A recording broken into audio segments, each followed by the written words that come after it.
Well, we're sneaking up on the big day, so we got some news on that front and how you can make your favorite goaltender happy. It's the InGoal Radio Podcast, brought to you by The Hockey Shop. TheHockeyShop.com, source for sports Langley. Darren Millard with the co-founders of InGoal Magazine, David Hutchison and Kevin Woodley. We've got some news in and around the National Hockey League, but first, let's start with how to make everybody on your Christmas list happy if they happen to be a goaltender. What do we got, David Hutchison? Ho, ho, ho. It's time to buy your Christmas presents. And you know I'm going to suggest that you get an InGoal membership. Head over to InGoal, big bold bar at the top of the site. Click on it, and you can send an InGoal membership to your favorite goaltender, or maybe to another goalie parent, maybe to a goalie coach.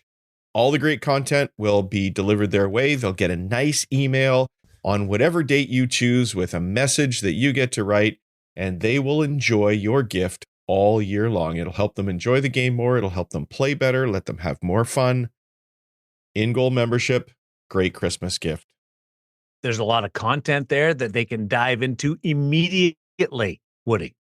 Yeah, it's fresh stuff up this week, including everything from tips and advice, video session with Dustin Wolfe. Nice to see him back in the NHL.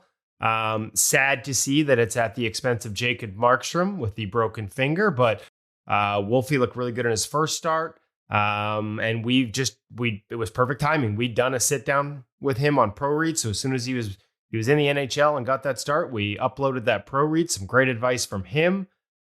We've got a great rotation drill. It's called 4 times rotation. Thatcher Demko and the Vancouver Canucks added it to their pregame warmup, and so it immediately caught my eye.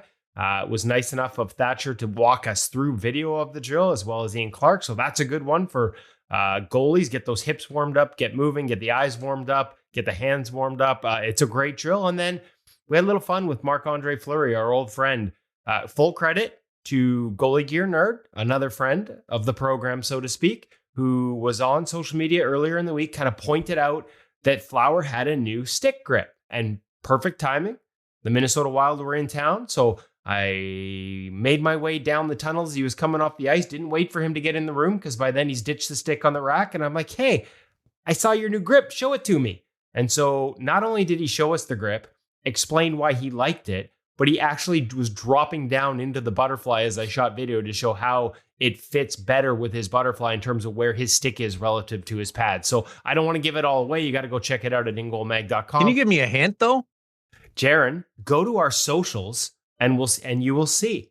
I saw the one social post, but I couldn't tell completely. I was doing a game and I was trying to multitask. We actually did share the shape of it. So if anybody's just like, I just want to see what this looks like, and Goalie Gear Nerd had it, and we shared the shape because I took a picture of it. But the actual walkthrough, you got to be a subscriber, Darren. Like, we got to save something. You know how much money I spend going down to the game to get this material for our audience? Just in parking almost alone, none. man. You've got an electric car now.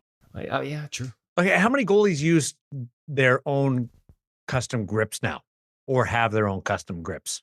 That's a great question.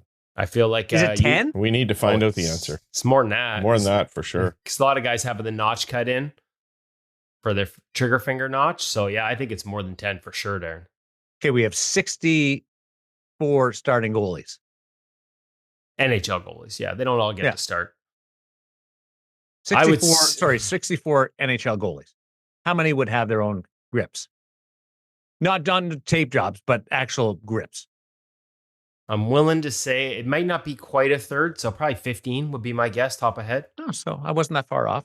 And listen, like, it depends how far you want to call custom, right? Like we've talked about, look at Bob's, right, with the slope shoulder. Like that's an option. I call that custom.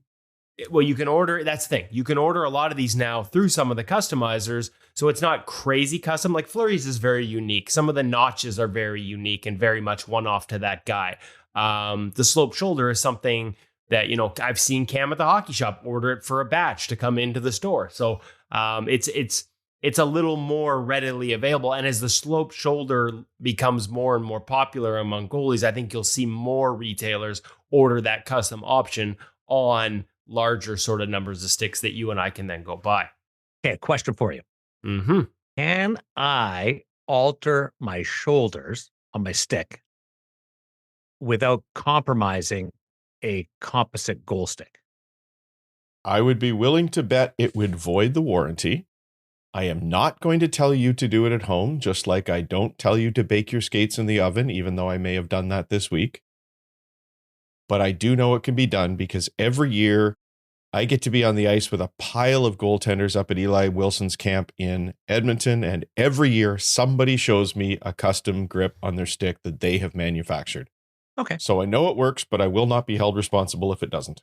I can pretty much guarantee you it voids the warranty. Forget I don't know. Yeah, I can pretty much guarantee it. Yeah, let's just put it that way. Do not come back and say InGoal wasn't sure. They thought it would be okay. No, You're screwing your warranty. I'd be curious, having not done it and being quite tempted to do it because of my own affinity for a slope shoulder now after having I've tried done it with foam core, but not with composite. I have to. I tried to make a Hasek one.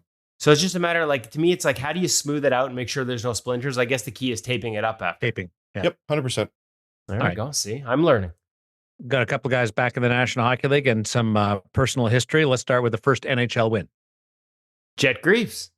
Good friend of ours we met this summer. Yeah, and big fan of Jet Greaves after getting to know him in Montreal. The CCM trip that we took for a week, spent some time with him and Devon Levi on the ice, off the ice, in and around the product testing areas of CCM and their innovation and research R&D center. So I'm a huge fan. Like, he is one of us. He's a goalie geek. He likes all this stuff and is proud of it. And so was so excited to see him back in the show. Both his starts in the NHL have been good starts. This time it ended up with a win, his first in the National Hockey League. And I'm not going out on a limb when I say it'll be the first of many. Hey, his starts have been good and his starts have been busy. Columbus Blue Jackets PR put out a few stats on Twitter that actually really shocked me. He is the first goalie since 1955, Darren, with more than 40 saves in each of his first two NHL games. That's a busy boy. Made 87 saves for the first two games, passing Kenny Regan, who'd done 86. Don't know what year, but that's now the record since 55-56. That's just incredible, I think. In the history books. So, see, in the history books, first NHL win, busy, and he did it in boy. style. Welcome to the league. I don't know who was the goalie in 1955-56, but Kenny Regan, there's a good name from the past. That guy could just get it done. I bet he could tell a few stories on a podcast. Oh, yeah. Makes notes. We've got our gear segment coming up with the Brian's ICONIK line, sponsored by the Hockey Shop, source for sports Langley, thehockeyshop.com. Joseph Woll, injured. I thought it was for sure a knee, but it sounds like it's an ankle, Woody. Yeah, which might be worse. The dreaded high ankle sprain. It's funny. Had a lot of guys, and it was an awkward looking play, sort of into his post, like in a partial reverse, and he went to push off it. And I thought, like, same with you, Darren, the way he moved awkwardly off it and then collapsed. I'm like, man, I wonder if the knee rolled over inside the gear there. And it might be worse if it's a high ankle. Neither one is good for a goaltender, regardless. Now, and it's too bad because Joseph Woll had been playing phenomenal hockey for the Toronto Maple Leafs. I don't know if you guys saw the two saves he made on Vladdy Tarasenko in that game alone, like backdoor, glove side, open net, take it away, right in the webbing, just beautiful stops. But when I looked it up at Clearsight Analytics, he was top 10 in adjusted save percentage, top 10 in goals saved above expected. He'd really stepped into that number one role with the Toronto Maple Leafs, and now he's going to be out a while. And I'm kind of curious here. This is a tough injury for goaltenders, a really tough injury for goaltenders. We have seen on the football side, players get surgery for high ankle sprains in order to allow them to come back quicker. I have not sort of had a chance to break down the mechanics of that, the biomechanics, I guess, quite literally how it works in terms of basically protecting you from re-injuring it and allowing you to get back on the ice. My hunch is the ankle flexion required to play goal may not make it possible, but it's kind of one of those things where I've been watching this become more and more prevalent in football and started to wonder, when do we see one in hockey? And I guess the answer will depend on whether this is even something that could help a goaltender, given the nature of the way the ankle needs to move in our position, maybe relative to someone that is playing football and doesn't need to sort of have the foot twist underneath them the way a goalie does or inside a skate. So, but man, like, as good as he was and as important as he was to the Toronto Maple Leafs, I got to think that if there's an option to get him back quicker, that's an organization that's going to leave no stone unturned. Martin Jones is the guy that fills in place of now. Both goaltenders have been out. Samsonov had the flu. and Wool injured, and Martin Jones is now part of the mix there.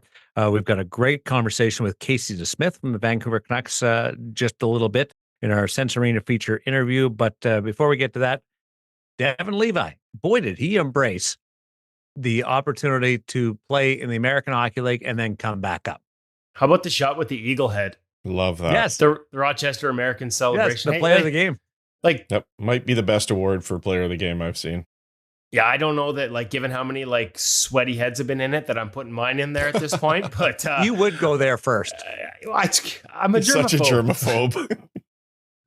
Listen, I may be a germaphobe, but I once had a full body giant, like the head was probably 2 feet wide Elmo costume that I wore to make my kids happy on Halloween. And I wore it out. I'd have kids coming screaming up to me from like down the road, Elmo, I love you, stuff like that. So I'll embrace some germs every once in a while. Listen, Devon Levi embraced an opportunity to just go out and play and have fun. And now he's back in the NHL probably sooner than anyone expected because UPL, I believe, was just under the weather, but significantly enough that they called him back up, and he looks more relaxed, right? Like, I think we forget how much pressure is on these kids, and especially in that situation in Buffalo. And we're not, as we record this, we're not even quite halfway through his second start since coming back. But I caught the first period of that second start in his hometown of Montreal. Talk about a place where you could feel a lot of pressure playing in front of family and friends, and probably his old goaltending coach Marco Raimondo.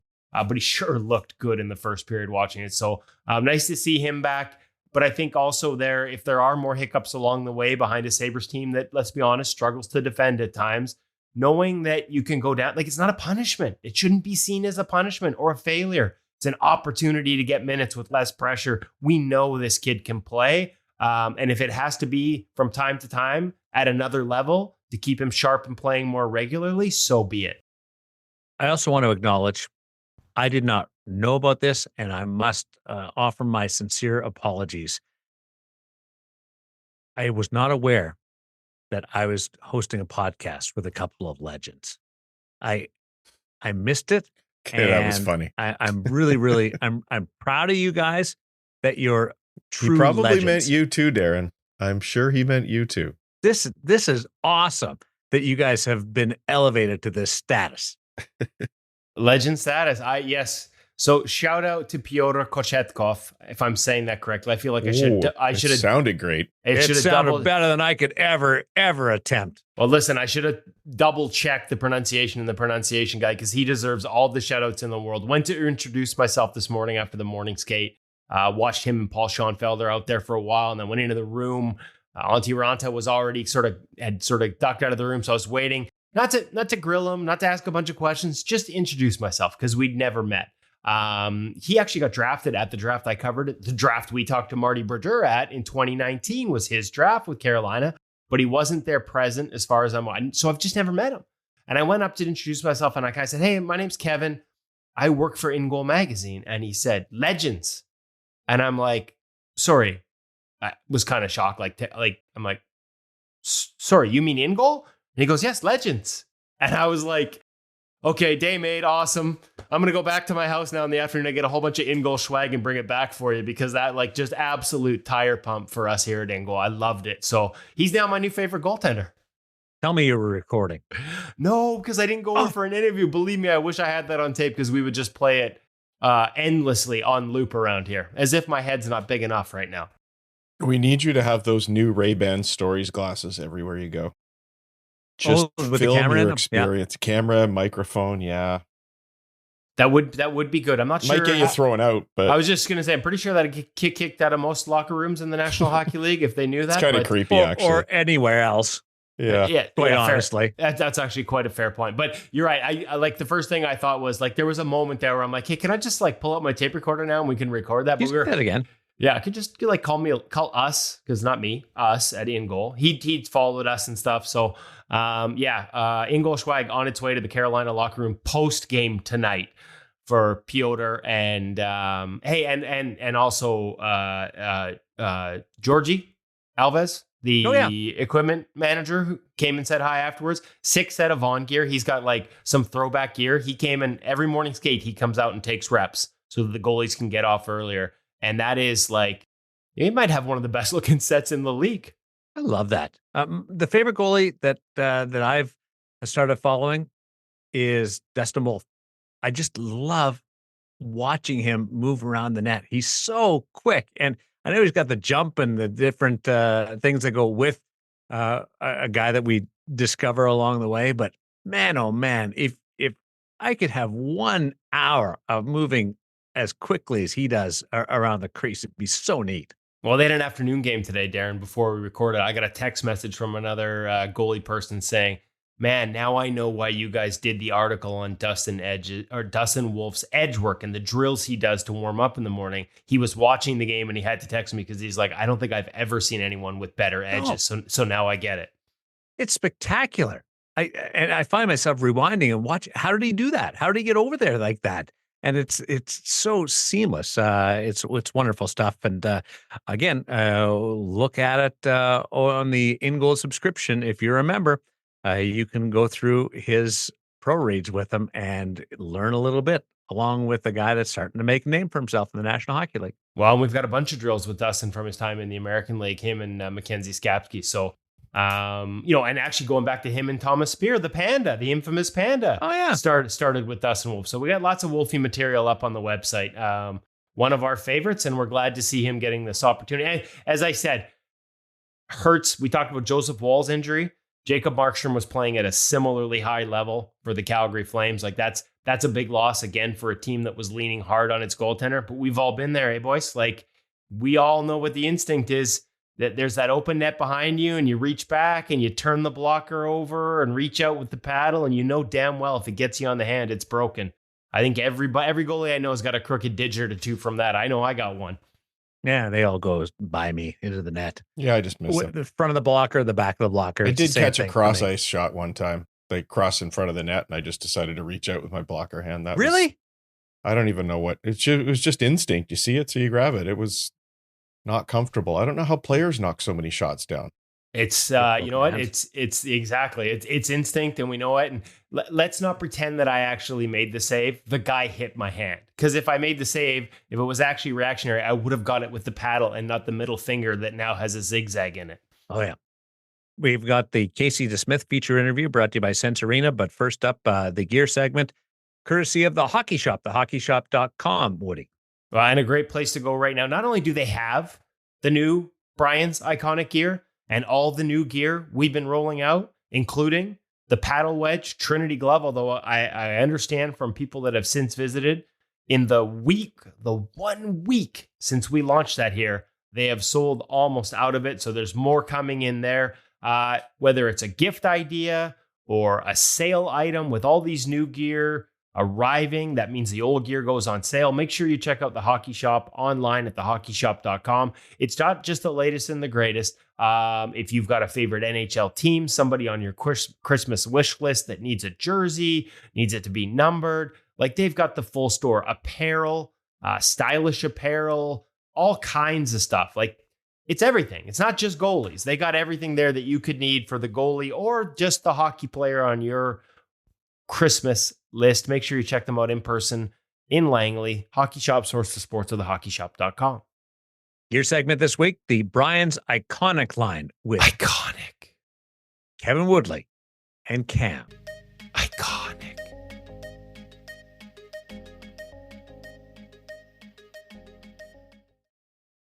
Welcome back to the Hockey Shop, source for sports. I'm in Goalie Utopia alongside Cam. That's me.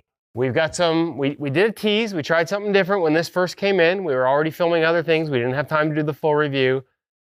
Brian's ICONIK. We did a quick little teaser on YouTube. What do they call that? What do you kids call that these days? YouTube Shorts. We did a YouTube short. Boomer. Thank you. I am the olds. And we've pretty much been, I don't say inundated, but we've had some of our audience has been like, could you please do a full review? So here we go. A full review of the new Brian's ICONIK line. Cam, I think we should start with the pads. First of all, in custom order, because Brian's is the custom goal company. You can do a lot of different things. Stock, though, in the store, you have white and black primarily right now. To start off right now, yep. Okay, and more on the way. Oh, lots more on the way. Okay, now we've got that out of the way. Let's get into the details. Show me what's new with the pad. All right, so the new Brian's ICONIK pad. Again, still following from that genetic kind of style line. So we're talking about a flexible pad here. So 2 cores to this pad. We'll start off with that first, the internals, the things that you can't see. So they have a regular flex and also a fly flex. What's the difference? Soft versus stiff. So the ones that we have in right now are the flex. That's the regular. Correct. And as we talked about, fly's going to be stiff. yeah, as we talked about, not necessarily the way to evaluate flex, but hey, it's good to show off the visual of it right here. So in terms of for overall feel on the leg and what that now does, the pad kind of reverts back to some more of its like hybridy roots with it. A little bit more hybridy roots. I like that. It's a new word. I'm going to coin that one. Hybridy. Again, with a little bit more of that flex, a little bit more of that feel, but some good stiffness still up on that upper thigh rise. They still have Brycore into it. They found a way to kind of lighten that up a little bit more too as well. So we're still getting that rigid point where we need it. But again, we're still getting lots of flex where we need it too as well. Okay. So that's sort of the fit and feel. What are more some of the other features? Upgrades. Upgrades are good. We like upgrades. Look at that New knee stack. fat knee stack. I love this. I think this is great. It's going to provide you a lot more stability. It's going to raise you up off the ice a little bit more. And it's just a nice firm surface in terms of for your landing. We're seeing a lot of other companies kind of move forward in this kind of a direction with having a single stack plus their actual plate themselves. Again, providing more stability down in that butterfly and giving you overall just a great feel and performance on ice. Can't help but notice, and pardon me, we haven't reviewed a Brian's pad at InGoal Mag for a while, in terms of deep dive full review, so maybe this is a feature for a while. But the elastic coming through the knee stack Yes. in set like that. Yes. Is that new? No, it's a Brian's thing. See, there we go. I'm clearly out of the loop. Okay. Leg channel, still fairly reminiscent of Brian's pads of past. Nice singular calf strap, and then you have your knee strap, obviously either behind your knee or down to your calf. Also have the ability to add their control strap on the inside. Does it come with? Nope, I have to order it separately. If you do want custom orders, you do have an option to add it if you'd like. A little bit of soft, pillowy feel on the inside of that leg channel by the looks of it, too. Yes, very supple on the leg. Supple. Wow. Cam also is like a thesaurus today. Another call out, stock, no bootstrap. So you got to go custom if you want a bootstrap. Yes, so something you've always have seen is that their smart boot, kind of almost like a seatbelt with Velcro on the back side of it with an alligator adjustment. Stock, you will not find the pocket in that. This is something that if you do want, you got a custom order.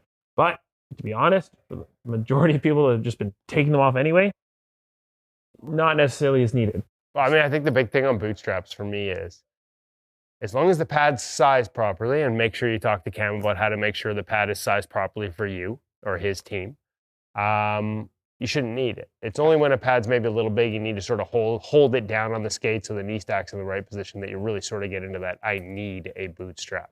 One other thing I noticed about the boot, we've got a defined channel. Mm-hmm. We'd seen in some of their recent models more of that flat tabletop, and we'd seen the sizing change a little bit. Correct. In terms of, we had goalies that have been longtime Brian's customers sort of drop a size, go from a 35 to a 34 because it sits so high up on the skate. I'm guessing we're back to sort of more of an original fit with that channel. Correct, to a point. So we're still kind of getting a good baseline average from fitting customers in store and seeing how they're lining up in the pad.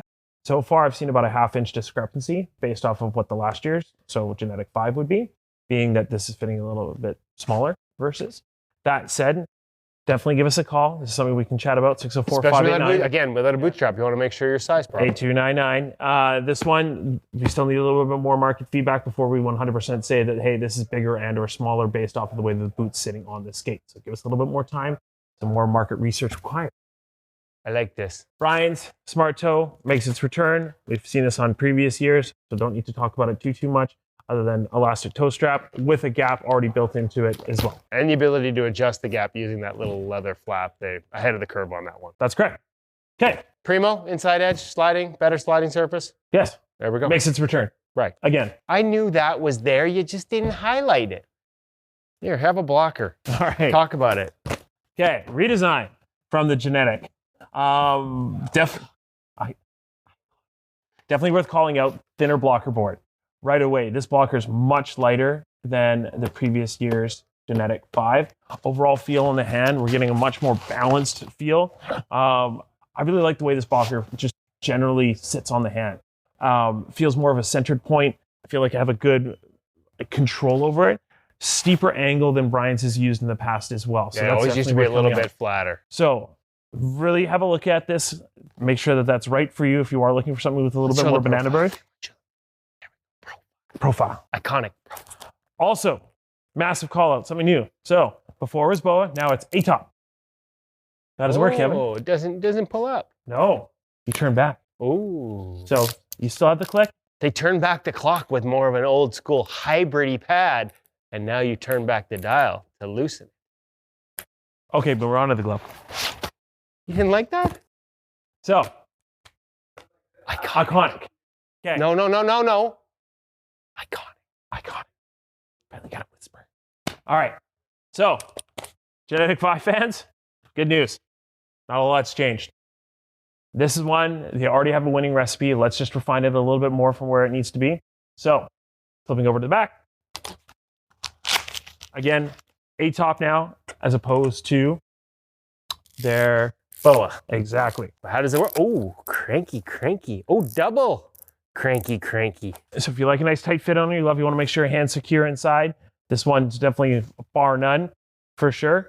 Overall feel, especially with the way that wrist is set up, allows you to cock that glove forward nice and easy, get a nice open presentation. Ooh, like fully attached and still like full, like no problem wrist cock, even though she's locked in. Exactly. And this is a fresh one out of the shelf. Their game ready fit is something that they become very, very known for. Good, easy closure, game ready, get whipped in the face by the security tag. That's a nice glove. It's a nice feeling glove. Brian. Iconic. Check it out at the It's the closest you'll ever be to ICONIK, Cam. I'm pretty iconic, Kevin. Yeah. If you got questions about the line, make sure you give them a call. Check them out at thehockeyshop.com. Cam and his crew will make sure you get fit up with the right size, the right style, and if you want to do custom orders, the right specs for you. Yes. Thank you, Kevin.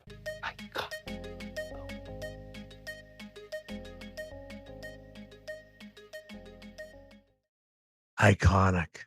Now we got to add an echo effect to that too. That's actually what I did on the video. Iconic.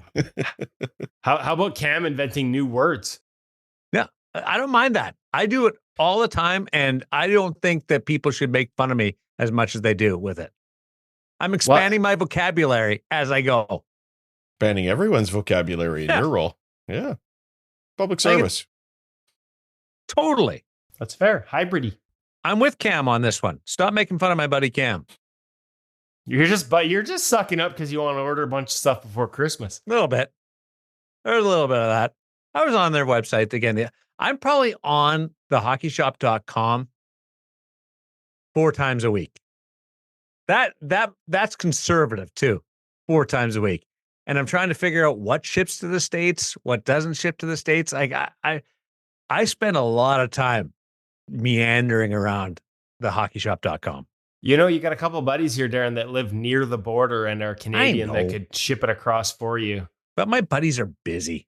Like, you've got game going on tonight. You're squeezing this recording in.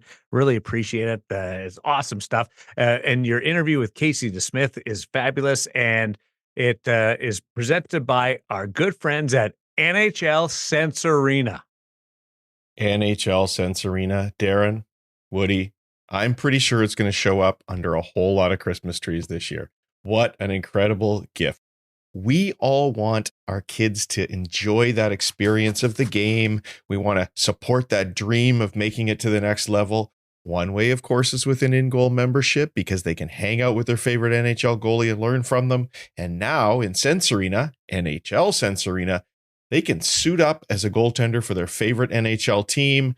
They can do drills. They can work their way through the league in a competitive way. They can team up against buddies out there now doing drills.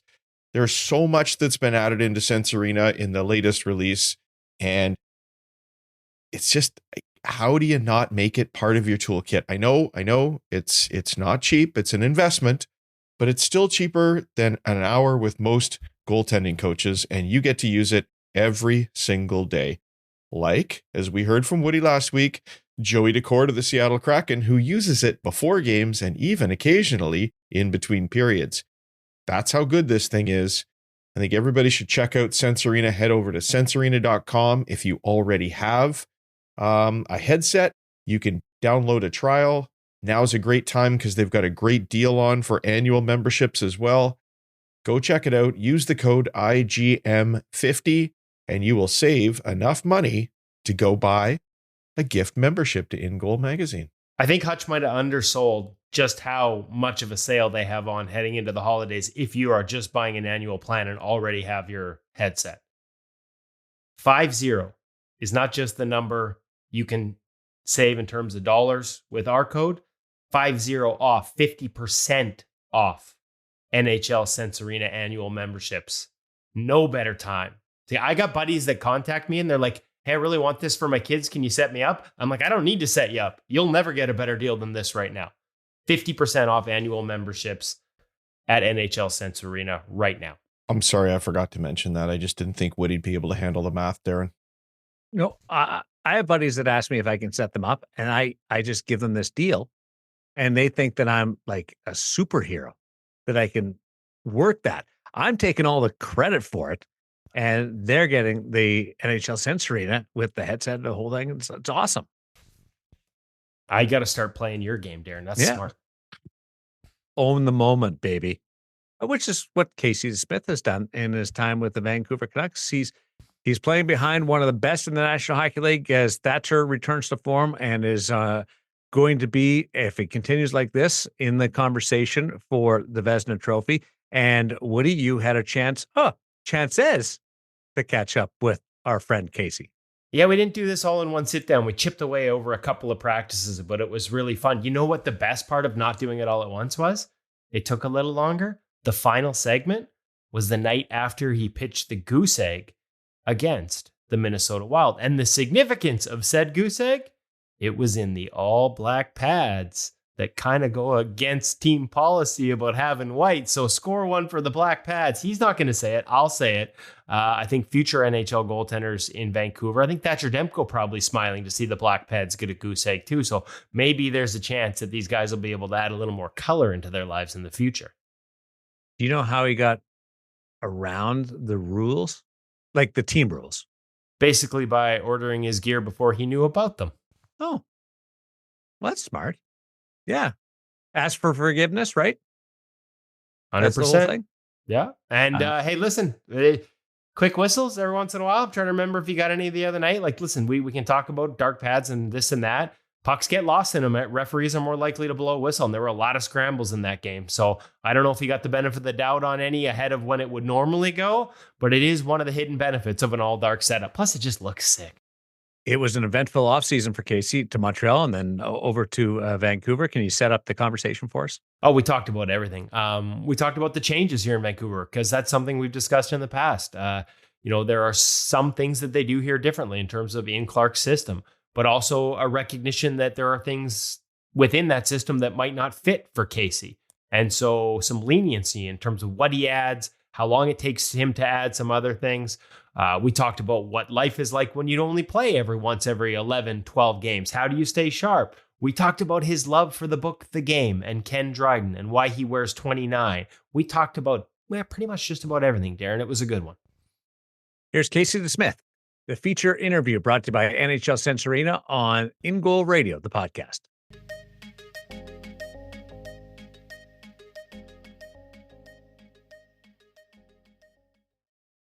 So Casey, what's been the adjustment period? What's been the biggest adjustment coming to a new team for the first time, learning a new system, new coach, new goalie coach? What's that process been like for the last couple of months, especially because you didn't have a training camp or a full camp? Yeah, I guess it's just getting to know how everybody operates, especially the people you work closest with, like Clarky and, even Demmer.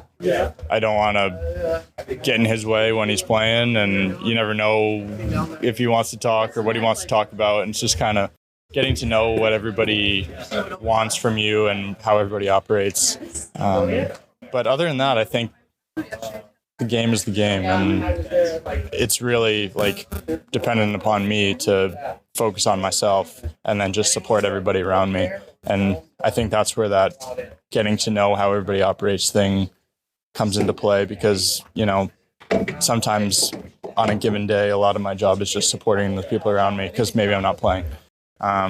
So just learning the little ins and outs is part of the adjustment. And then other than that, I think it's just really obviously working with Clarkey and adjusting to the way that he does things and his terminology and maybe the things that he wants to work on in my game might be a little bit different than things I've worked on in the past. Like I've worked on a lot of new stuff this year.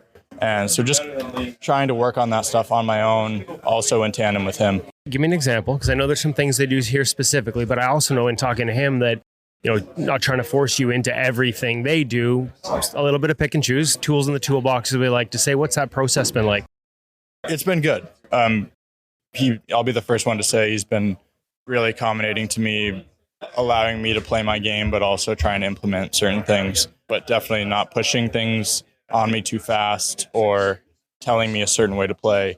He wants me to play my game still, but obviously some of the new concepts for me and new focus areas for growth, like especially, post play has been a really heavy one lately. My post play has been pretty bad. And so just like cleaning stuff up like that is something that I know is going to help my game.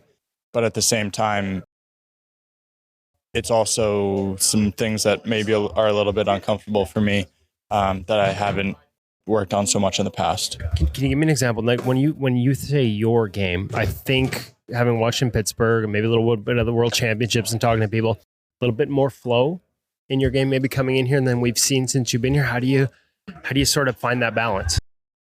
I think that's something that comes organically through like working on it in practice and just having a mental focus to implement these things while still staying within myself. And it's a hard balance to strike sometimes because, I'm a very competitive person. And I'm also a people pleaser. So I want to, be my best. I want to be the best I can be for Clarkey and implement what we're working on immediately. I want that instant gratification a lot of the time. And I also want that instant improvement, but it doesn't happen all at once. And it's just kind of trying to deal with that slight frustration every now and again where I'm frustrated with myself because I'm not seeing the instant results, because that's pretty hard to do. It's not something that happens overnight, and just putting in the work daily is what actually makes it real. And that's when you're going to do it in a game, is when you finally are doing it every day organically. You're not thinking about it. I was going to say, is that the toughest part translating into games, especially if you're not playing every night, because it's not necessarily instinctual? And not to, every time I quote this line from Top Gun, people tell me how old I am, but if you think out there, you're kind of dead, no? Yeah, no doubt. And that's part of it too, right? You can't be thinking too much in games. And I've never played my best hockey when I'm thinking all the time. It's just not something that is good for, the speed of this league. You can't. It's never been faster. Right. You can't be caught thinking nowadays. It's everything that happens as fast as you process it, your body needs to do it, and your body needs to do it without thinking about it. So you talked about post play being one of the things that you've made changes to. And I know there's some unique elements here, reverse tracking and track downs. And what specifically has been the biggest adjustment, or what are you still working on to get comfortable with? Man, there's a lot that goes into it. I would say just the alignment in general. In the past, I've tended to be a guy who maybe got a little steep or a little shallow. I didn't really have a lot of consistency in my alignment on the post.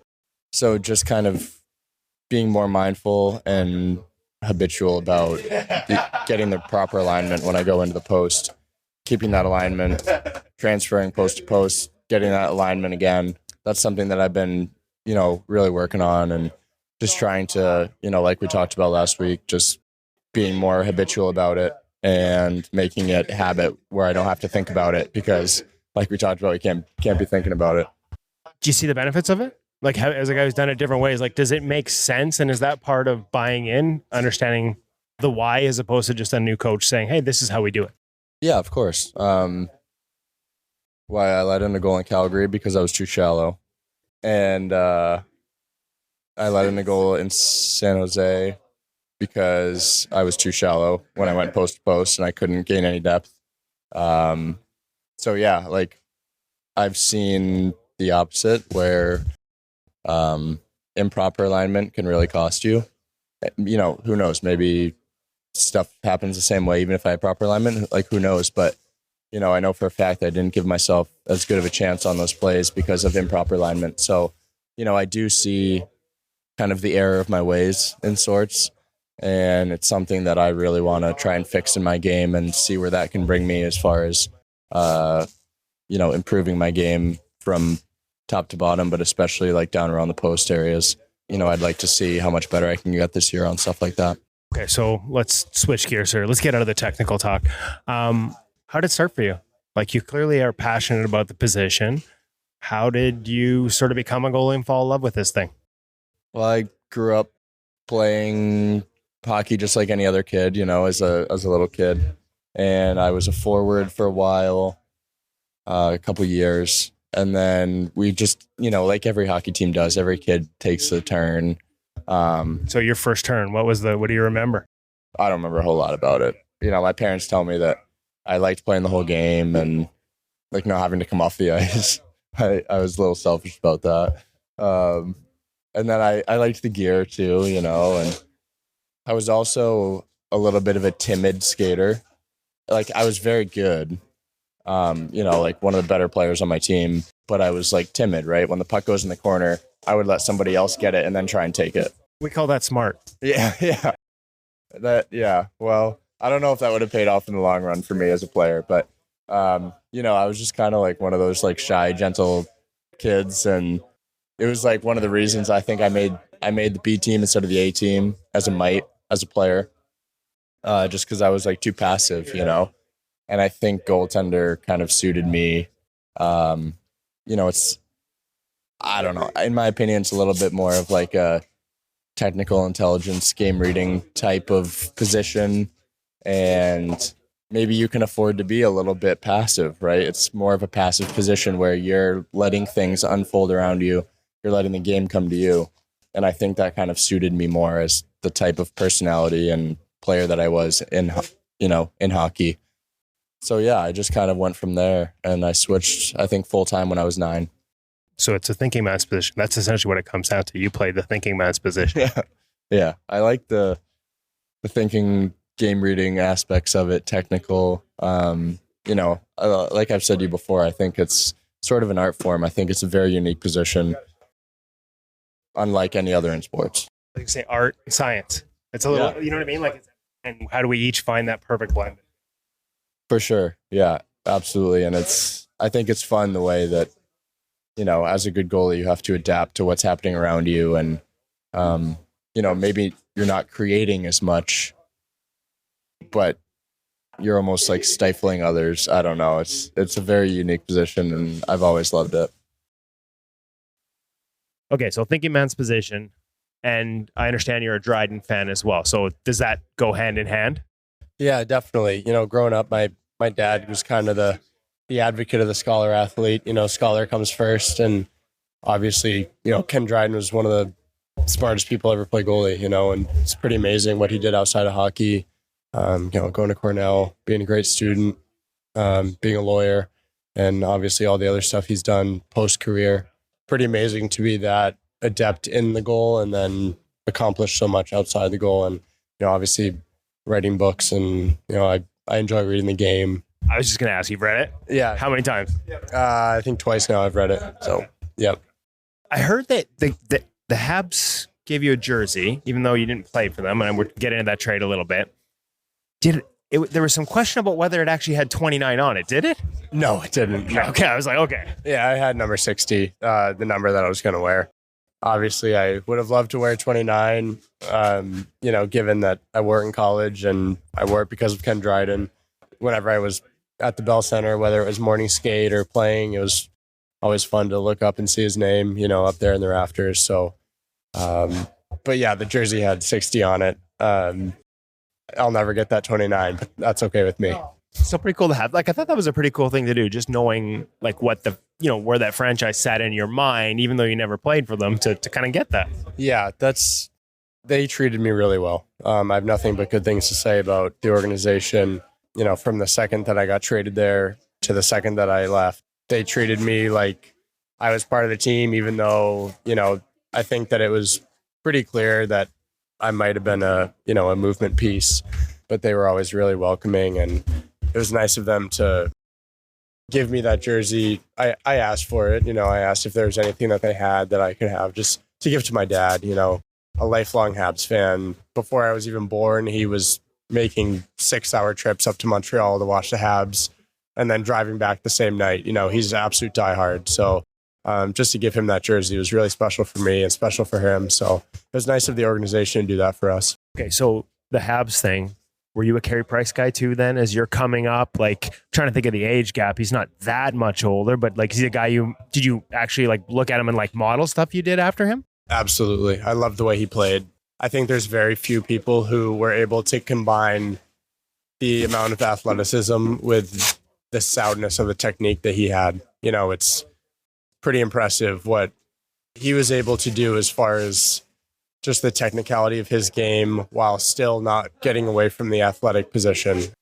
And I think that was something that I really looked up to. There's the Jonathan Quick era, and I love the way he played just because of the explosiveness. And, he was in a league of his own there for a couple of years, right? When he was winning those cups and carrying the team. So I looked up to him, but also, Carey Price was in that top 3 for me as far as modeling my game and looking up to as far as the way he played. I used to joke that he's kind of the human DVD for how to goaltend for a while there. He's also, like Pricer, I know, is around the Habs a little bit. Did you have any opportunity to meet him there? Have you had that opportunity in the past? I was fortunate enough to meet him at the golf tournament. In my brief 6 days in Montreal, I was at that golf tournament. You picked the right 6 days. Yeah, and I met him. And then I actually got his old dry stall. And there was a note in there, from him, not specifically to me, but, to the next owner of the stall. And that was really special for me. I don't know if the organization did it on purpose. I doubt it. I think it was just dumb luck, but I took a picture of it and I'll cherish that. So it's funny how those little contexts, whether it's, how you play, like Flower was here the other day and he has a unique sort of notch on his stick now. And so I asked him about it. It's like a reverse curve on the top of the hand. And he's like, well, I asked Carey for a stick and he gave it to me and he had this and he explained why he had it. And so now I had like those little things that we pick up from other goalies. It feels like it's a bigger part of the union than it is maybe any other position. Yeah, that's interesting. I think I'll show you the video. Yeah. There's stuff that you can pick up, from any goalie, just the way they play certain situation. I was watching Jake Ottinger earlier this year and I was really intrigued by how he used the overlap. He was almost using an overlap and he wasn't square. He was more like, along his goal line. Flat along his goal line, using an overlap on the PK. And I just thought it was really interesting. And, I don't think it's something that I'm going to put into my game anytime soon, but it was just interesting how I've never seen a goalie in the NHL use that. And then I was watching him and just kind of took me by surprise. And especially at his size. Right. And he was having success with it. He was handling situations and making good saves and, moving efficiently and all that stuff. So it was pretty interesting. Just every time you watch a goalie, you can pick up something that they do a little bit different, and use effectively. So I like that. You may have just answered. We actually got a reader question. Sent us a video, Jake, doing that and asking us, have we noticed him doing this regularly? And I was going to go dig into video this week. So you just helped answer a question from one of our readers. So you're right. On the PK, he did it a bunch of times. Are there any guys you like? Do you try and watch guys all the time for that? Or are there any guys you like to watch in particular a little more closely? I like watching Saros. Just given his size, I think I got maybe an inch on him, but similar stature. And you can never tell because the listings are never accurate. Right. Explosive guy, moves beautifully and he's just really solid, reads the game well, but I like the way he uses motion too. He's always in flow. And so, yeah, he's definitely probably right now one of my favorite guys to watch. Okay. When you say always in flow, always in motion, it's interesting because I don't know that a lot of people have noticed that on UC, but we talked to Linus last year and Boston about the idea of recoil, and Saros has a little bit of that in his game too. And clearly it's something you've noticed. Is that something you've also played with a little bit? Like even on a shot release, maybe having a little bit of that backwards momentum. Definitely. That was something that I worked with a lot with Mike Buckley, through college. And then as I was with the Penguins, Buck was there and That was a central part of my game. And it's, it has its time and place. Obviously, having your feet set in certain situations is good. But I think when I'm playing my best, there's always a little bit of motion in my game. I really hate feeling static and stuck. I think that's a tough feeling, especially given the speed of this league and, how you have to be really good at gaining and giving depth when needed. I was going to say east-west too, broken plays, and we've seen scrambles in front of you, and I was going to ask you why you're so darn good at back and forth and staying over and behind pucks, but it sounds like that might be a part of it too. Yeah, definitely. It's just feeling comfortable on my edges, even when I'm down, I think is a big part of it too. It's, there's a couple plays last night where the puck's just bouncing around in front, and if I can keep what little size I have, square to that puck, even when I'm down, that's going to help me make a lot of saves and at least take away the lower part of the net.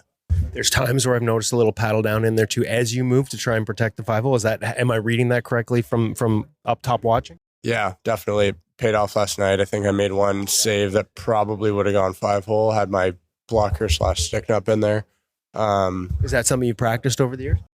Yeah, I think it's almost natural. It's like a natural, instinctual thing. Not something that I necessarily actively think about and train, but definitely something that's instinctual for me to just protect that lower part of the ice when I can, especially when it's really tight. I was going to say, because I remember we had Robbie Tallis from Florida, this 3-4 years ago at a summer camp, and he was teaching it to some of the guys, because I think that can be a little bit of a lost art form, and the ability to move while also protecting the 5-0 with the paddle down is something that some guys have started to work on in their game, again, because it becomes so scrambly in east-west now. Yeah, definitely. I think that, it's one of those things that you see some goalies do it really effectively, and maybe some goalies never do it, and they're also really effective, but it's individualistic. And I think if you're good at it, why not use it? And if you're really comfortable in a tall butterfly and you can really move effectively, big and tall, that's even better. But I think that every goalie has comfortability with whatever that they feel is best. It's important to stick with what works best for you. We talked about watching other guys and picking up things. Any you've picked up from Thatcher since you've gotten here? And do you also have to be careful? Because I'm guessing just on a sheer size standpoint, there are things he does that you probably can't get away with in the NHL. Yeah, no doubt. Yeah, he's down a lot more than I would be, especially when the puck's below the goal line, maybe even along the half wall a little bit. He'll be in that reverse. But he's also extremely good at moving out of it. And he's really trained that for years and years and years. And he's really perfected it to an impressive level, in my opinion. So he has a system of play that dictates, I'm going to be down if the puck is anywhere, whatever, from the hash marks all the way around to the other hash marks on the other side. I'm going to be in that reverse, and I know that I can, I have effective coverage, and I can move up out of it into whatever position I need. And that's his game, and he does it great. For me, I don't feel like I move as effectively from the reverse as I would from my feet. So if the puck is above the goal line at all, I probably usually want to be on my feet. And if the puck's in the corner, even below the goal line, I probably want to be on my feet just because that's my comfort zone. And I think given the skill and speed of this league, I think that that's something that I need. And once again, that's just totally individual to me. And Demmer doesn't play it like that, but I do. And, Clarkie's great. He says, that's not your game. Don't play like that, which is music to my ears because I know that I can't play like that. So I love that it's to me, this is my favorite part of the position. There is no one way to do this. Yeah, that's 100% accurate. I think that any goalie coach who has a new goalie that they're working with and says, we need to change this and do this way and do this way, I think you're opening up a huge can of worms for that goalie. I think that if you want to make changes, it has to be organic. It has to be over time. Probably likely start in the summer. Yeah. Or, you can train stuff during the season for sure. Okay. I think that's because you have so much ice time, right? That's probably the best time to make sweeping changes if you're going to. I think during the season is probably a good time to do it just because you have so much access to time on the ice. But once again, I don't think that really any goalie or goalie coach should be trying to make sweeping changes at all during the year or otherwise, because I think if you're at a reasonably high level, that goalie has done something a certain way and had success. So why change a bunch of stuff? Like, you can clean up some stuff. And that's really what Clarky and I have been working on, like tailoring my game, trimming some fat, and making everything a little bit more efficient, as opposed to, no, you're going to be in reverse all the time. You're going to be, doing something. Or no more flow. Right. You're going to be static all the time. Like, my game isn't changing. I don't think. I think it's just hopefully getting better with every ice session and, every goalie skate we have. I hope that my movement and my positioning gets just a little bit better, so that when I get in game scenarios, I can have a little bit more success. The margin for error in this league is just tiny. Like, every little bit helps. And the difference between an 895 and a 915 is like not that big of a difference, right? Maybe it's like 4 goals against over the course of a year. It's a really small margin for error, especially given how good everybody is nowadays. And every little bit helps. The other part, like last night, hadn't played in 11 days.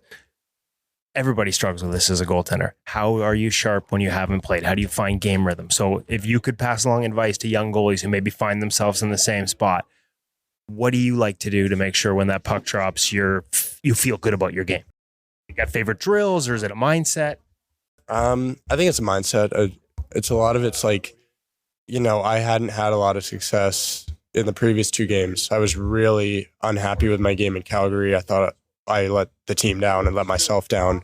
San Jose wasn't horrible, but it wasn't good. I didn't make any big saves and lost. So I'd lost 2 in a row, and so I had a lot of fire. For those. But some people might take that as, like, as you describe that, I'm like, man, you sounds like you're putting pressure on yourself, but you approach it differently, fire as opposed to pressure. Yeah, just work harder. For me, that was my mindset for those 11 days. I clearly wasn't performing up to my standards, or Clarky's standards, or the standards that I need to have for this team, to pick up wins and deliver. So I just think that my mindset was, okay, how hard can we work until the next time I play? How good can my practices be? How much better can my post play be by the next time that I play? And I didn't know when that was going to be. I didn't know I was playing the Wild until the day before. So, and obviously it wasn't a back-to-back, so I didn't know. So I didn't know if it was going to be 11 days. I didn't know if it was going to be 17 days. It could have been our next back-to-back, which was Chicago, in a week or whatever it is. So it's like almost like taking a test. Just make sure you do the work every day so you're prepared when the test comes. Exactly. I love it. I feel like we could keep going, but I really appreciate the time. You mentioned how much you like gear earlier. We'll save that for another day. Thanks, Casey, for doing this. Yeah, no problem. Thanks.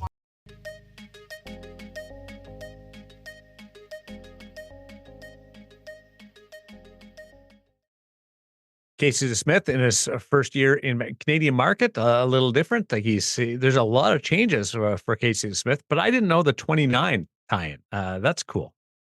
Yeah, no, he wore it in university because of sort of and his dad's love for Ken Dryden and sort of how that inspired some of his starts in the game and passion for the game. And so it was pretty cool. And obviously in Vancouver, now this is another weekend. We're going to save this one for next week after it's already happened, because coming up this week, they're going to put Roberto Luongo not into the rafters, but along the edge in the Wall of Fame, the Ring of Honor, they call it here in Vancouver. Not retire his jersey. Smart of Casey, however, because he was wearing number 1 in Pittsburgh, to come over here and sort of recognize that, yeah, it's not retired, but maybe it should be, and I'm not going to be the one wearing it when Roberto's inducted into the Ring of Honor. And I would argue, and probably will passionately on our next podcast, that it should be a jersey retirement ceremony. Makes no sense that it's not, really. No. And you know what? Like, see, we're going to get me going here. You said next week. Two ceremonies. I knew as soon as you said we'll do this next week. Reel me in next week. This is what we call the tease. Plus, Kevin's got to go to work.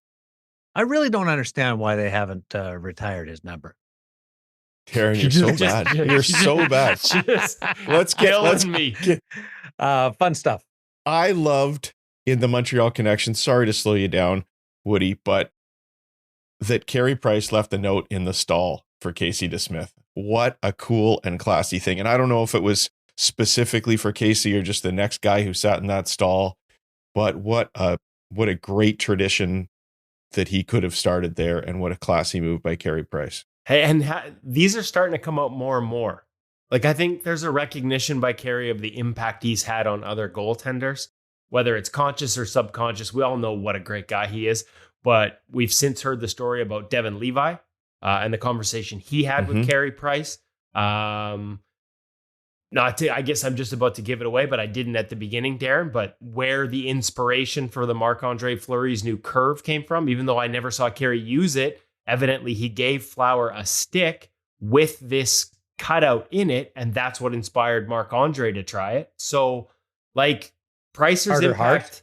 Carter Hart and Carey. There's like Price's impact. He may not be in the game anymore, but his impact continues. And it's really nice when we start to hear these stories, because it makes you remember, as Casey did in the interview, just how many guys, even ones that weren't super young when he was playing, like they're not that much younger than him, how many guys wanted to be like him, modeled their games, admired the way he played, looked up to it. It's pretty cool. And then in a similar way, how cool that Casey went and got a Canadiens jersey, his Canadiens jersey that he never got to wear in a game, for his father, because he was such a lifelong fan. I thought that was so cool. Credit to the Habs too, because that was them, not him asking, that was them doing. Yeah, and we've heard of lots of teams that don't do that for guys, so very classy. Yes, the only jersey Colby Armstrong doesn't have is one of his game-used Montreal jerseys. He's tried.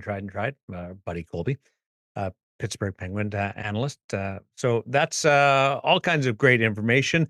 Look forward to Woody going bazooka, crazy explosion, mad next week on InGoal Radio, the podcast. You really can't understand why I gotta go. Numbers not okay. This could be the one question podcast next week. InGoal Radio, the podcast, presented by the Hockey Shop. Source for Sports Langley, thehockeyshop.com. Be safe.